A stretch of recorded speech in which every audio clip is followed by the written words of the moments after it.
love to be God Magnet. Love to tell I don't you grab it. Out of all the various comics and manga I'm currently following right now, the one that has me the most consistently engaged and excited is Kieran Gillen's Uber. Now, unlike most people, I don't really get much pleasure out of rewatching or rereading a piece of media I really like. What I enjoy most, though, is the communal sharing experience. And when I really love something, I'm the kind of guy who wants to shove it down the throats of just about anyone I can find. For me, the more I read and watch something, the more its impact deteriorates. That's why I never really buy movies, because I rarely have the yen to rewatch anything. When I do find something I really love, my favorite thing in the world is to rewatch it with friends and family. Because for me, vicariously reliving the experience of someone enjoying what I loved is one of the few things that consistently makes me really happy. So nothing has made me sadder to see next to no conversation in the general comic sphere on YouTube about Uber. I mean, I know someone out there besides me is reading this. Alan Moore really likes it, and there were enough people reading Uber to fund the Kickstarter for its second part. But just having an exclusive club of me and Alan Moore is kinda lonely, and for some reason I have a feeling Alan Moore probably doesn't want to hang out with me and talk about Uber. I find this especially strange, given how its writer, Kieran Gillen, is kind of a comic writing superstar at this point. Then again, it's kind of hard to imagine his typical fanbase of progressive Tumblrites who love cosplaying as characters from The Wicked and the Divine being particularly enthusiastic about a comic that mainly features superpowered Nazis turning people into gooey pulp with their laser eyes. Probably one of the reasons why this comic mightn't have been a hard sell is how much of the artwork looks like it would fit comfortably on the walls of a neo-Nazi white supremacist roadhouse. Despite how it might at first glance look like nothing more than white supremacist, racist, edgelord gore porn, Kieran Gillen is way too good of a writer to just let his work devolve into some kind of boring grindhouse Nazi-sploitation gorefest like Isla, She-Wolf of the SS. I'll be spending the rest of this video gushing over all the reasons I love Uber. But before we get into that, how about a few words from my imaginary best friend and Uber lover, Alan Moore. Situating the superhuman in its only credible real-life context, Uber gives us an appallingly logical and brilliantly imagined world where the Third Reich science lived up to its rhetoric. In a carefully realized geopolitical landscape, the giant names of the Second World War act out their revised destinies to jaw-dropping and spectacular effect. With Kieran Gillen right at the top of his dazzling form, and his artistic collaborators expertly embellishing the vast historical canvas he's prepared for them, making 15-foot-tall, invulnerable monsters with reality-warping psychic abilities seem as acceptable and grimly inevitable in its alternate timeline as nuclear weapons came to seem in ours. Uber is simply the most compelling, addictive, and ambitious ongoing comic series that I have seen in years. Unless you happen to be made of vapor, it will grip you and refuse to let go. Thanks, imaginary best friend Alan Moore! So basically, Uber is an alternate history story where just when Nazi Germany is about to collapse, one of Hitler's secret projects actually delivers upon one of the many miracles he promised. Through use of a mysterious codex of alien origin, the Nazis have learned how to improve upon humans and upgrade them into living weapons. Just before the Allies can finally crush Berlin, with Hitler cowering in his suicide bunker, the first fully functional unit of super soldiers, known as Panzermensch, or tankmen, descend upon the Allied forces and completely decimate them. But luckily for the Allies, a deep cover OSI agent escapes from the Catalyst production facilities with the vital Uber technology in hand. After sabotaging these facilities, she escapes through enemy lines to bring this new technology to the Allies, and thus begins a superhuman arms race as the Allies struggle to catch up with Germany's advances in this new super science, before they can turn everything into ash. Uber isn't so much an alternate history where the Nazis win the war like the Man in the High Castle, or something even like Wolfenstein: The New Order. It's made very apparent from the very beginning that Germany's manufacturing infrastructure has been completely crippled to a devastating degree. Even with the new tankmen on their side, it's not enough to single-handedly win them the war outright. Battleship Sieglin puts it best. Win? No, it's too late for that. We can't ever win. We can just ensure everyone loses. For me, there's a lot to love about Uber, but easily my favorite thing is the eternal world-building logic for how these superpowered tankmen work within the universe of Uber. There's enough thought and care behind it to make it into one of my favorite nerdy obsessions. It's the kind of thing I wish I could see made into a board game or turn-based strategy game like XCOM. Seriously, if I can ever make PewDiePie levels of money, first thing I'm going to do is license the rights to Uber so I can make some kind of Uber game. So here's how tankmen work. Basically, there are two components to their strength. The first is the physical enhancement. This is their super strength and endurance. They're faster and stronger than the average human. They can lift several times their own weight. Their skin is virtually impervious to small arms fire, and even capable of shrugging off larger things as well. They're basically Captain America on steroids. The other component is what makes them truly deadly, though. That's the distortion halo effect. Basically, the distortion halo is what makes the tankmen so dangerous. It's an energy projection and manipulation ability that allows the tankmen to essentially create orbs of energy from their eyes and use them to disintegrate almost anything within their line of sight. The distortion halo has many other uses as well, seeing how it has the ability to literally reshape and transmute matter. So basically imagine Edward Elric's transmutation circle, where instead all you need to do is just look at something to use it. Essentially 1 in 5,000 people are catalyst susceptible, and they can become a tankman. For everyone else, the special catalyst just winds up killing them. But not all tankmen are created equal. Some people are capable of holding multiple levels of activation, further increasing their physical strength and the range and destructive ability of their halos. A regular tankman can hold 2 activations, one for physical enhancement and one for the halo effect. A destroyer level tankman can hold 6 activations. A cruiser holds 12, and the strongest and rarest class of tankmen, the battleship, can hold 24. Things get even more interesting when the concept of double stacking activations comes into play. The Allies were the first to uncover this method by creating a special catalyst that forgoes the usual halo/strength division and instead just double stacks the strength attribute to create heavy tankmen, which are basically superpowered Hulk monsters that can rip things apart with their bare hands. While Germany develops the double stacking for the halo effect to create the Blitzmensch. While being the most physically frail of all Ubers, has far more increased range and strength with their halo effect, making them into devastating mobile artillery. All these different Uber types form a sort of Fire Emblem-style weapons triangle. Heavy tankmen counter regular tankmen, Blitzmensch counter heavy tankmen, while regular tankmen can counter Blitzmensch. Of course, this system goes completely out the door whenever a battleship-class Uber comes into play, given the fact that they can trample anything, and so far cannot be countered by any conventional weapons.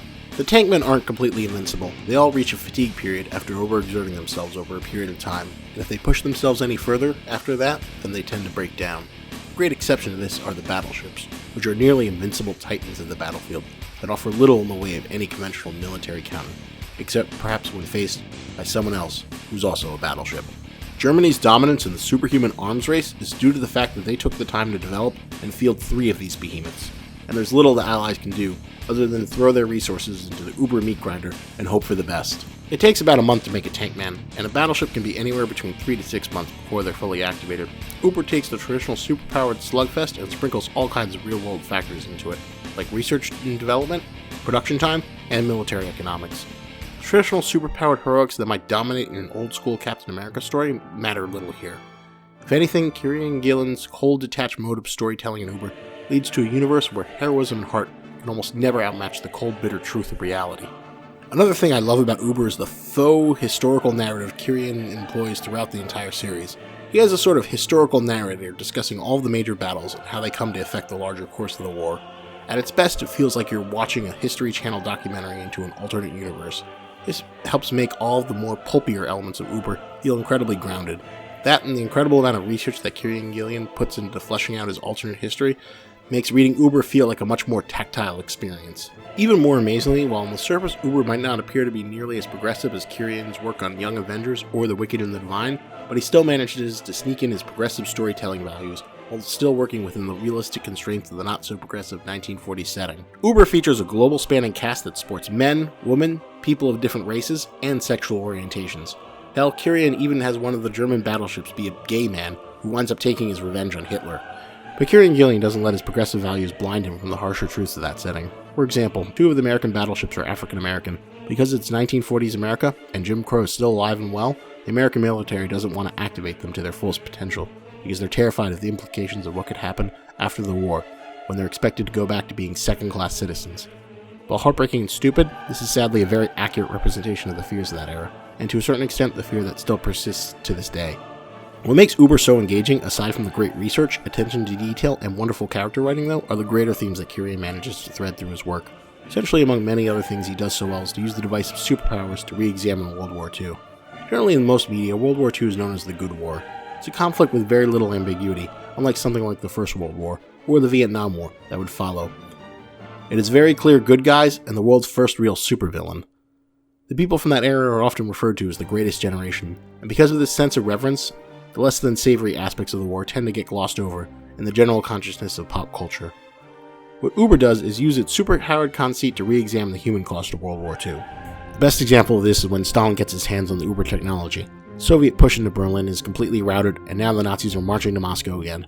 While conventional troops can hold back the regular tankmen, there's absolutely nothing they can do to hold back Battleship Sigmund as he continues his advance because there is no counter.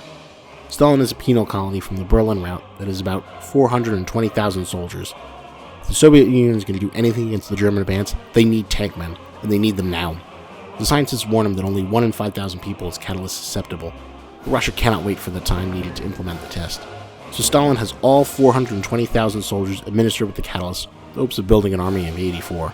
They luck out and get 101 tankmen, throw them all at Sigmund in a surprise attack. They successfully disable Sigmund, taking one of his arms. 420,000 lives were fed into the meat grinder to take one arm. That number sounds ridiculous until you realize that the Soviet Union suffered 20 million casualties over the course of World War II, while the US only suffered a little over 400,000. In some respects, one could argue that the foundation of Western democracy we enjoy today was built upon the corpses of people forced to die under the heel of a Soviet dictator. Most remarkable is how Kiria manages to create a startling amount of empathy, even for the reviled Axis. He treats the conflict as a world war, and while most of the Nazis are still monsters, they're monsters we can understand. Take, for example, Battleship Sieglinde, or Claudia. Claudia used to be a regular person, but her husband was a pilot who returned in a vegetable-like state after a bombing mission. Soon after, he's killed during the Allied firebombing in Dresden. She's dead inside upon learning of her husband's death, and only seeks to make the world burn. But she's not a complete monster. She states that she would have never followed Hitler's orders to incinerate the Soviet prisoners of war, like Battleship Siegfried. She's a monster we can understand, even if for the sake of the free world, we're still rooting for her to get her face caved in.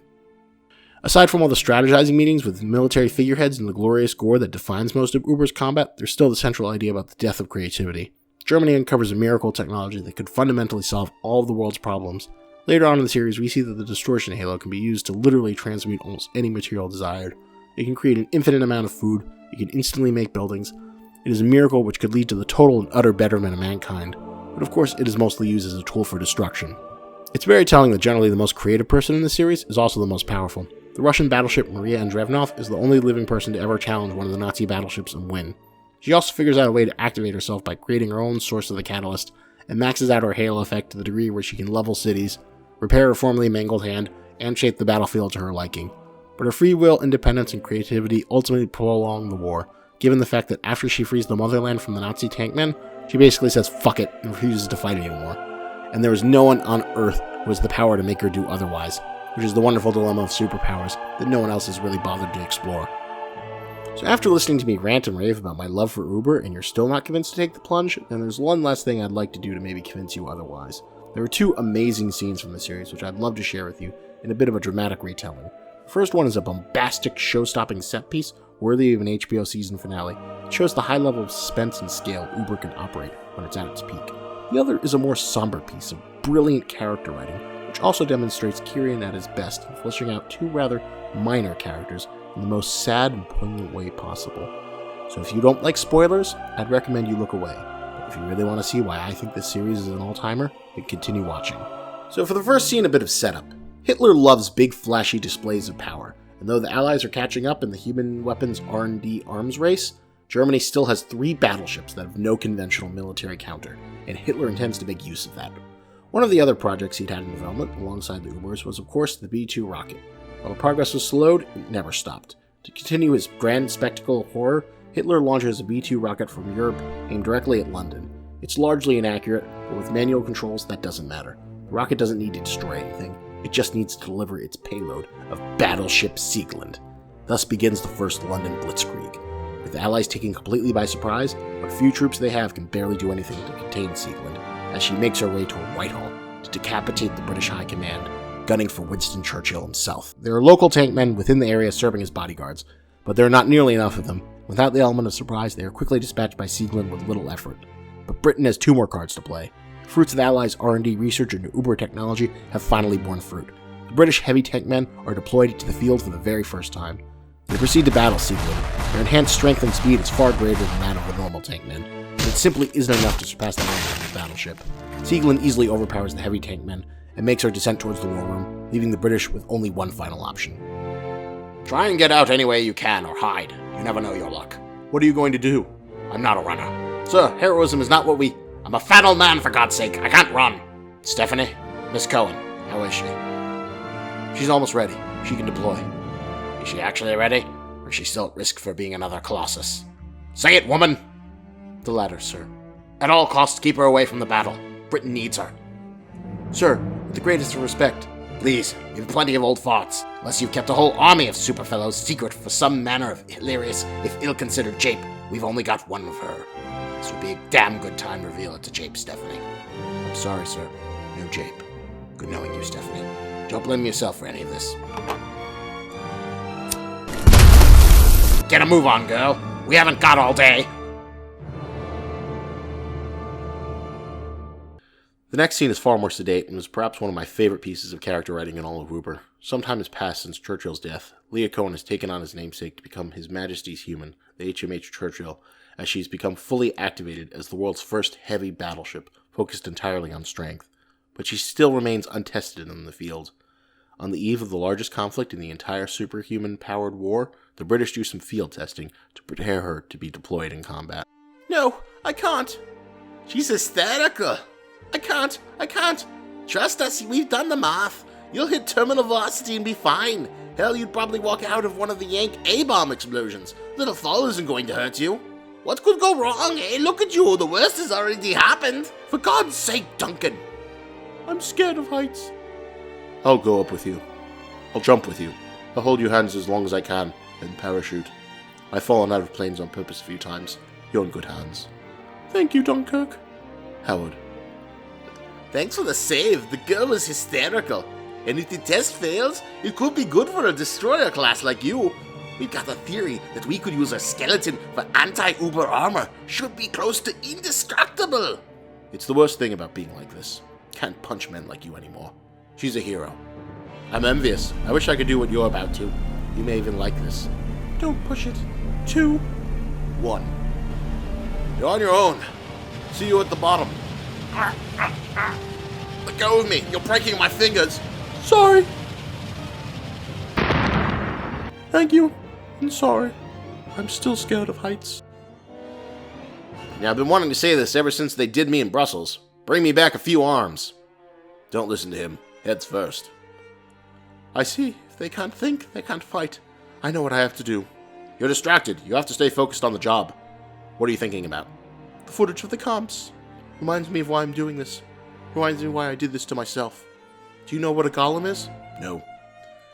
Jewish folklore. A monster. You're not a monster. No, a golem is our monster. We need monsters. I'd better be yours. Fuck.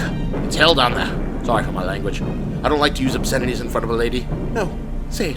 Say it. Oh, fuck. Oh, fuck. Oh, God. I've wet myself. I never killed anyone. That's okay. A lot of people wet themselves. It's natural. You're doing great.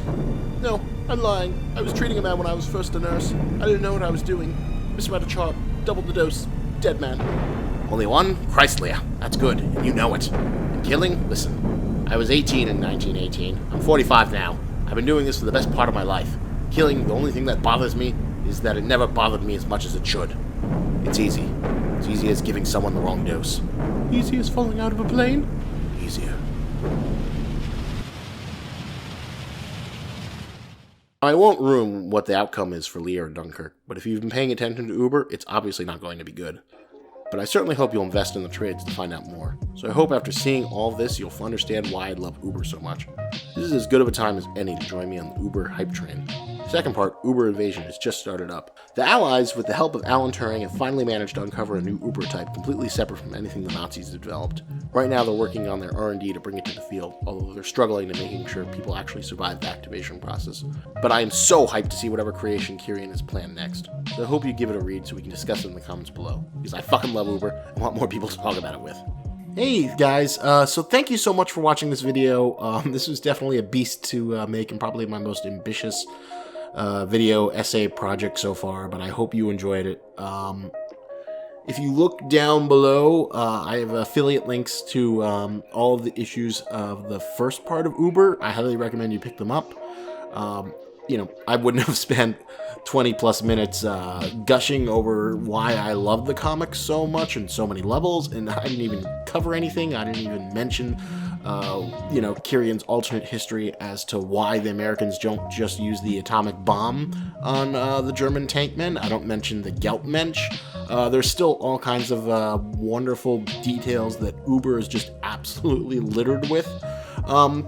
So, you know, check out my affiliate link. The affiliate link helps me out a lot, and you get an awesome comic, and I highly recommend if you catch up, come back in the comments, discuss it. I might start doing chapter reviews as I'm eagerly awaiting Uber Invasion Chapter 7 very impatiently, because I'm really, in the next issue I think is going to be really hyped. So you got time to catch up, join in the conversation.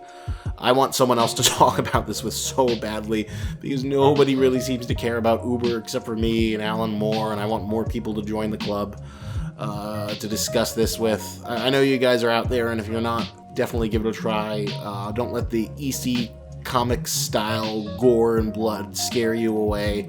If you like, if you don't mind watching people get sawed in half in Game of Thrones, then there should be no reason why, people disintegrating with eye lasers would give you pause. So yeah, definitely join me, read the comics, catch up so we can talk about it, check it out in the Amazon links below. Really want to have more people to talk about Uber with, and thank you for watching this video. Next video, it might be the Max Landis thing, it might be something else. I might do another My Hero Academia video, because I have an interesting thing I want to share with all you fine folks, with an extra special surprise, which I think you'll find quite emotional if I pull it off. So that might come first. But thank you so much. As always, like, comment, subscribe. Love it. The subscriptions validates my existence, and it's nice to see all the time and effort I put into this validated. So have a good one, and I will see you in the next video.